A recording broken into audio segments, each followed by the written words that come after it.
ดีพี่น้องมานั่งอยู่ตรงนี้เด้อมีเด้อนั่งอยู่นี่มาซื้อมาอุดหนุนเด้อเจ้า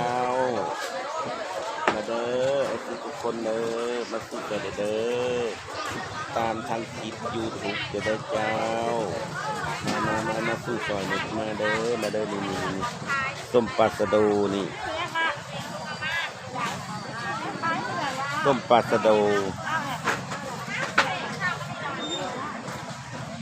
ต้มเนื้อธรรมชาติจ้ามาเดินพี่น้องเดินมาอุดหนุนเด้อจ้าเฮ้ยเดี๋ยวใส่ตาเชิดเลยเฮ้ยเดี๋ยวเอาผู้บ่าวน้อยไปลงเลยค่ะเด็กผู้บ่าวน้อยผู้บ่าวพันขายปลานี่เด้อทับเกขายปลาเด้อนี่ฮะนะล้อฮะนะนี่การจะไม่เท่าเพลินนี่ปูปลานานมีเมื่อแต่พวกเจ้าเบิ่งในผักกัดจองนางงามแต่ละคัดผักกัดจองต้มไก่มีเมื่อพวกเจ้าเอ้ยมีหมดเลยแม่เอาหายแล้วกูคือแล้วกับมือนี่ก็ไปให้คือนี่มะปูดูไหมต้มปลาโต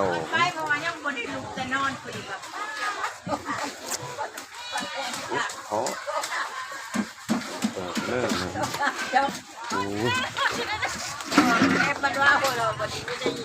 ลุงไหม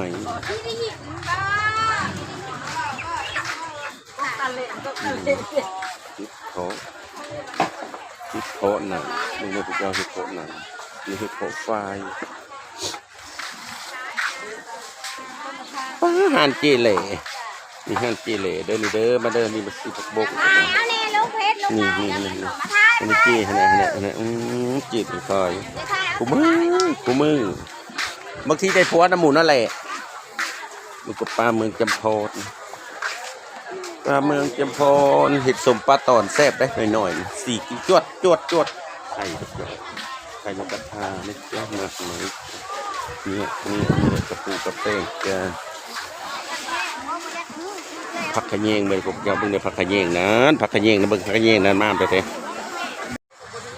เมื่อกี้สีมือคนเล่าเฮ็ดทำเจ้าขนมสีมือคนเล่าได้คนหนังคือเราเนี่ยเราได้เฮ็ดอันนี้นะเราเฮ็ดลายได้ขายส่งตั้งมือส่งไปแต่ละมือย่างเท่านี้นะปิดได้เขาเฮ็ดนะเนาะนี่ขนมน้ำซ่าค่อยในกินกาแฟมาเด้อที่เจ้าไอ้เห็นแล้วคลิปอย่าลืมกดติดตามนั่นเลยนะ